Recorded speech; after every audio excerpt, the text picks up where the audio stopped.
अस्सलाम वालेकुम। Hello guys, क्या हाल है आपके? आई होप कि आप सब भी ठीक होंगे। आज का जो हमारा टॉपिक है वो जेंडर स्टडीज़ का एक इम्पॉर्टेंट टॉपिक है और वो केस स्टडी है मुख्तारा माई की।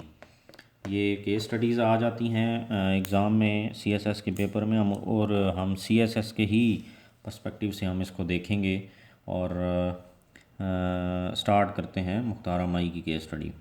फर्स्ट मैंने इसको डिफरेंट तरीक़ों के साथ डिवाइड करने की कोशिश की है कि सबसे पहले हम इंट्रोडक्शन देख लेंगे मुख्तारा माई का, और फिर हम इंसिडेंट को एक्सप्लेन करेंगे कि हुआ क्या था, और फिर हम रिस्पांस ऑफ द स्टेट देखेंगे इंटरनेशनल लेवल पर भी और नेशनल लेवल पर भी, और इसके साथ साथ रोल ऑफ द मीडिया क्या था, और फिर हम इसको एनालाइज कर लेंगे एट द एंड।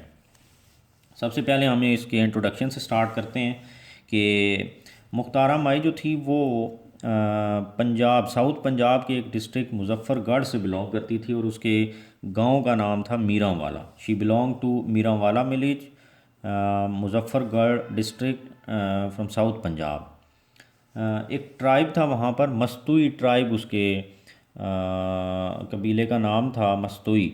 मैं ये सारी इन्फॉर्मेशन उससे जो रेलिवेंट इन्फॉर्मेशन है इसलिए इसमें डाली है क्योंकि इसमें एमसीक्यूज़ अगर आ जाता है तो वो उसमें भी आपको हेल्प आउट हो जाए। तो ये 2002 में ये हुआ जब मुशर्रफ साहब की गवर्नमेंट थी, तो उस वक्त ये इंसिडेंट हुआ। तो ये तो हो गया उसका मुख्तारा माई का इंट्रोडक्शन।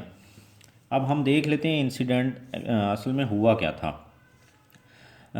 2002 में अब्दुल शकूर जो था वो मुख्तारा माई का ब्रदर था। 12 साल उसकी उम्र थी। उसका रेप किया गया, 4 बंदों ने उसका रेप किया और फिर उसको फोर्स किया कि वो कन्फेस नहीं करे। तो बट वो इस बात पर एग्री नहीं हुआ और उसने कहा कि वो कन्फेस करेगा। तो वन ऑफ द रेपिस्ट जो था उसने उसको घर में बंद कर लिया। जब पुलिस तक ये बात पहुंची तो पुलिस ने उसको जहाँ कर वहाँ उस बंदे से इन्वेस्टिगेट किया, तो उसने उस अब्दुल शकूर के ऊपर ही एलिगेशन लगा दिया कि रेपिस्ट ने अब्दुल शकूर के ऊपर एलिगेशन लगा दिया कि उसने रेपिस्ट की सिस्टर जो थी उसके साथ रेप करने की कोशिश की। और उस रेपिस्ट जो था उसकी सिस्टर का नाम था सलमा।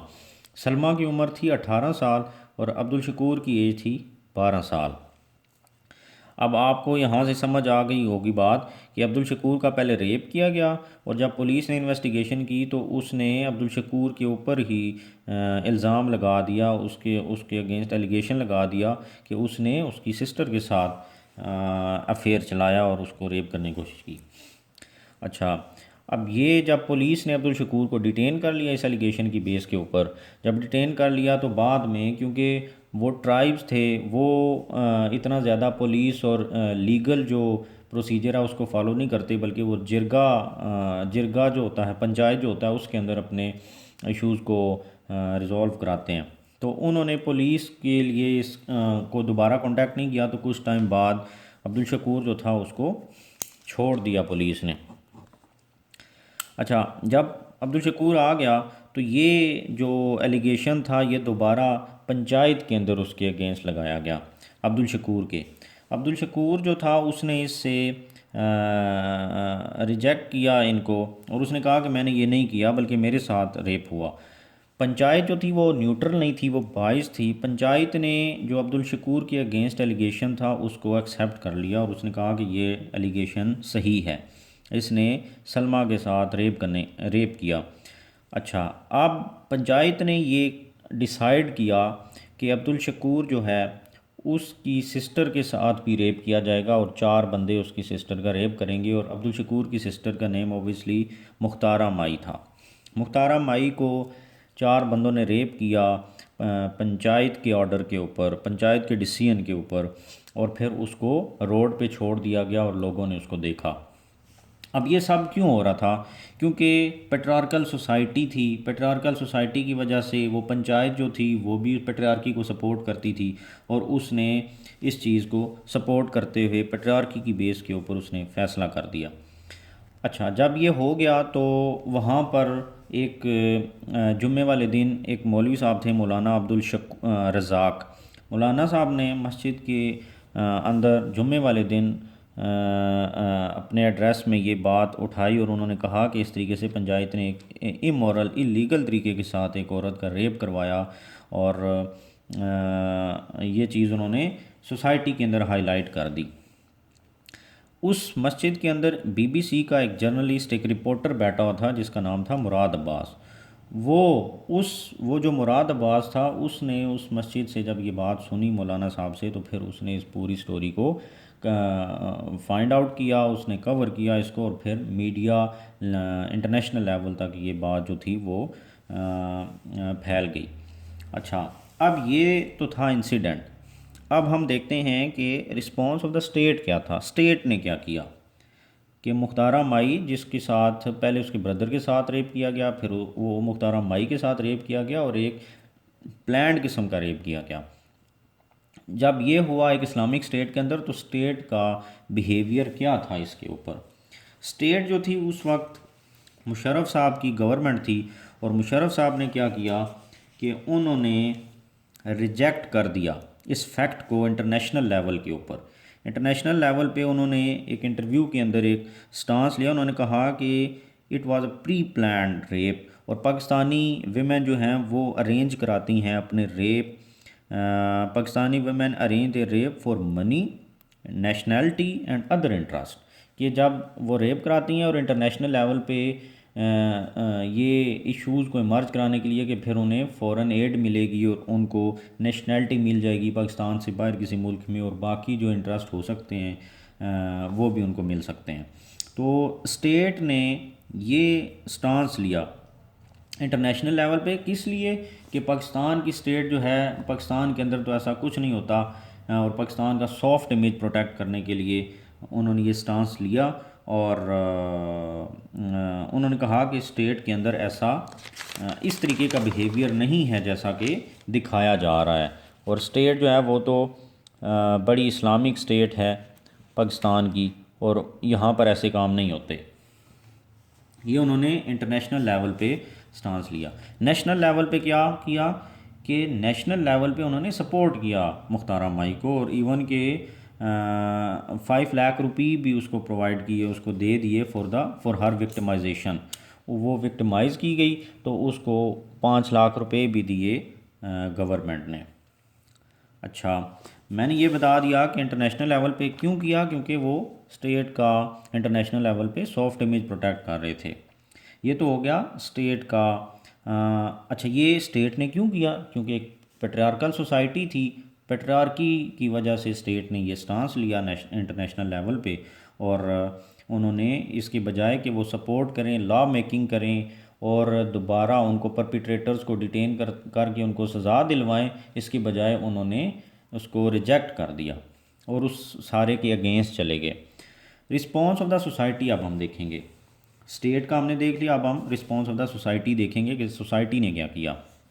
सोसाइटी बेसिकली डिवाइड हो गई दो ग्रुप्स के अंदर।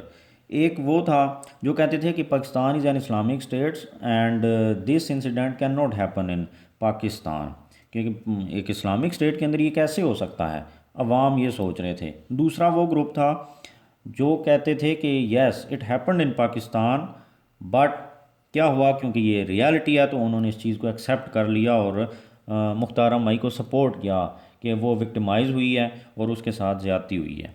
स्टेट ने इस तरीके, सोसाइटी ने इस तरीके के साथ वो डिवाइड हो गई, और आधों ने एक्सेप्ट ही नहीं किया कि it can not happen in Pakistan, और आधों ने जिन्होंने एक्सेप्ट किया उन्होंने कहा कि यस ये हुआ है बट, और फिर साथ उसको मुख्तारा मई को सपोर्ट किया। ये तो हो गई सोसाइटी। रोल ऑफ मीडिया क्या था।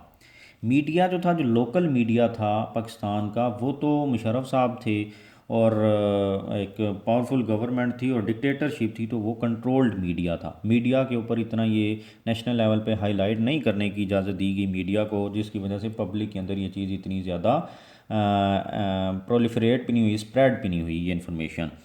बीबीसी का जो मैंने पहले बताया कि मुराद अब्बास, जिसने मस्जिद से सुना, उसने सारी स्टोरी इन्वेस्टिगेट की और फिर वो इन्वेस्टिगेट करने के बाद उसको कवर किया, और फिर इंटरनेशनल लेवल पे ये इशू जो था वो इमर्ज हो गया। और इवन के जो मुख्तारा मई थी वो उसको सपोर्ट मिली फिर इंटरनेशनल लेवल से। हमने सारे पर्सपेक्टिव देख लिए कि स्टेट ने क्या किया, फिर स्टेट नेशनल लेवल पे क्या किया, इंटरनेशनल लेवल पे क्या किया, सोसाइटी ने कैसे बिहेव किया और रोल ऑफ मीडिया क्या था। अब हम इस सारी चीज़ को एनालिसिस कर लेंगे कि एनालिसिस बेसिकली ये हुआ क्या। सबसे पहले तो हम देखेंगे कि सोसाइटी का जो रोल था। सोसाइटी एक पाकिस्तान जो है उसके अंदर पेट्रियार्कल सोसाइटी है, और पेट्रियार्कल सोसाइटी किस तरह कि पंचायत जो थी उसने पेट्रियार्कल सोसाइटी होने की वजह से ये केस इस तरीके से डिसाइड किया कि मुख्तारा माई जो अब्दुल शकूर की बहन है उसके साथ अब ये 4 बंदे रेप करेंगे, क्योंकि अब्दुल शकूर ने उसके लड़की के साथ रेप करने की कोशिश की सलमा के साथ।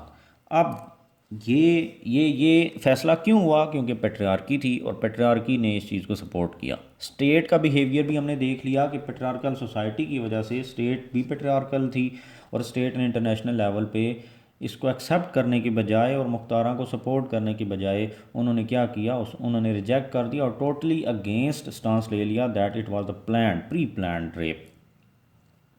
अच्छा, जो मीडिया था उसने क्या किया, मीडिया कंट्रोल्ड मीडिया था। मीडिया एक एजेंडा सेटिंग के लिए और इंफॉर्मेशन के लिए यूज़ किया जाता है, ये एक बहुत बड़ी पावर है मीडिया।